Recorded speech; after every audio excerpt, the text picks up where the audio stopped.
All right, y'all. So almost half of adult cancers are preventable through lifestyle changes. And I've said that, my mother has said that, and I even said it before that my aunt's husband had cancer, but he was literally eating right. It made him miserable, but he was eating right and his health was getting better. But he decided he wanted quality over quantity. So he wanted better food, less time, and unfortunately we lost him. I'm not making light of that, but I am proving a point. Lifestyle changes do affect your health. So let's look at this. More evidence has been found to back up long held beliefs that lifestyle can greatly impact a person's risk of certain cancers. A new American Cancer Society study published last week estimates that 40% of new cancer cases and 44% of cancer deaths in people 30 and over could be prevented if people avoid certain high-risk lifestyles, including smoking and drinking alcohol. I don't drink that much. I gotta stop. I do, but I cut it down. The study found that in 2019, 40% of the nearly 1.8 million cancers in adults 30 and older were caused by potentially modifiable risk factors. Researchers examined 30 types of cancer and excluded non-melanoma skin cancer. Among the risk factors, smoking had the biggest impact, and lung cancer was among the most avoided through lifestyle changes. So you can avoid that. Despite considerable declines in smoking prevalence during the past few decades, the number of lung cancer deaths attributable to cigarette smoking in the United States is alarming. Farhad Islami, the American Cancer Society's senior scientific director of cancer disparity research and the study's lead author, told USA Today. There was not a comma until told USA Today.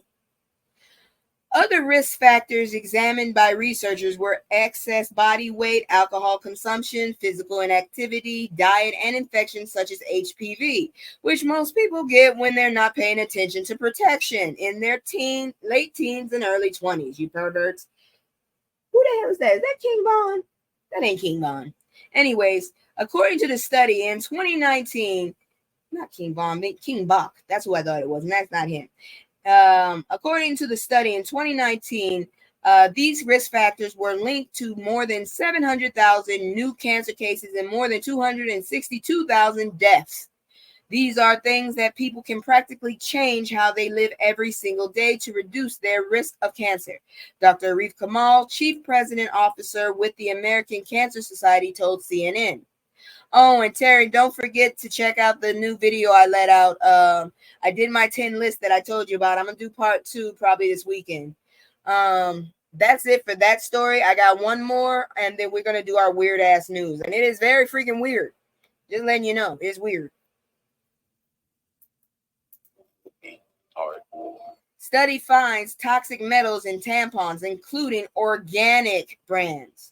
Researchers found 16 different toxic metals, including lead and arsenic, in over a dozen brands of tampons. This was reported 2 days ago. Anyone who has raised an alarm about the materials used to make menstrual products, specifically tampons, may just have a point. Several brands of tampons, including organic brands, have been found to contain toxic metals. Eesh. According to a new study published in August 2024 edition of Environment International, a variety of tampons were found to have at least one of 16 different metals, including arsenic, barium, calcium, cadmium, cobalt, chromium, copper, iron, manganese, mercury, nickel, lead, selenium, strontium, vanadium, and zinc, point blank. Tampon use is a potential source of metal exposure. I hate tampons, real talk. I hate them.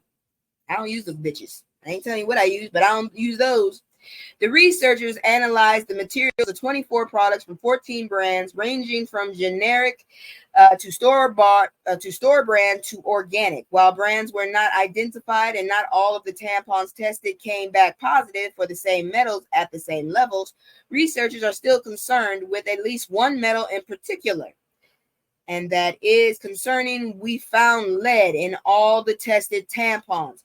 Researchers wrote there is no safe exposure level to lead.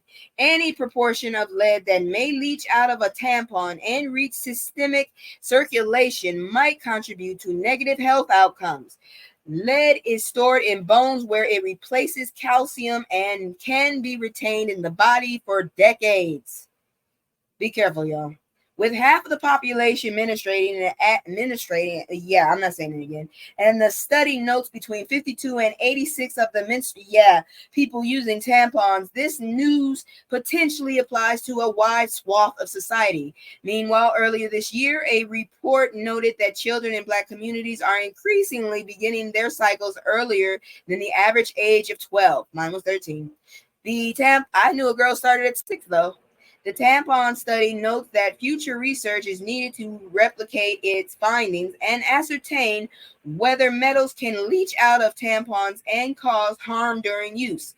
In the meantime, experts are warning just how likely it could be. Speaking to Vogue about the study, OBGYN, oh my God, Banafsheh Bayati said the vaginal mucosa has a large surface area that is highly vascular and permeable. As a result, the vagina allows for efficient absorption of chemicals. More importantly, this absorption enters the systemic circulation, bypassing the liver for detoxification. Bayati added, given that half the population undergoes menses and the popularity of tampon use, not to me, this study once again highlights the historical lack of knowledge when considering female health in the medical world. I told you I'm asexual. That doesn't. Oh, I don't even like that. I don't like the feel. I don't want to be touched by anybody. Amanda Hills, an FDA representative, told NPR that all studies have limitations, but confirmed the agency was reviewing the study. We plan to evaluate the study closely and take any action warranted to safeguard the health of consumers who use the products, Hills told the outlet. Let me just say, I actually do not stutter this fucking much in real life. I don't know what the fuck is up with me. Maybe because it's hot as hell. Maybe because I'm not trying to take too long and bore the fuck out of y'all. Or maybe because I have a fucking spotlight in my eyes and I'm trying to read two different screens. Either way, I actually speak very clearly. Consumers can take action to protect themselves now. If able, they can opt to limit how long you wear it, switch to using cups made free of toxic materials, or seek to manage through birth control. I didn't know that could do that. Ultimately, keeping those who have menses safe may lie in holding manufacturers accountable. What do you mean may? For the materials they use and how they manufacture their products. In a statement, Jenny Shearston, the study's lead author and postdoctoral scholar at the UC Berkeley School of Public Health, said, I really got to find out why all these fucking titles are so long. I really hope that manufacturers are required to test their products for metals, especially for toxic metals. Shearston continued, it would be exciting to see the public call for this or to ask for better labeling on tampons and other products. Yeah, I might go through it, but I'm not comfortable about talking about it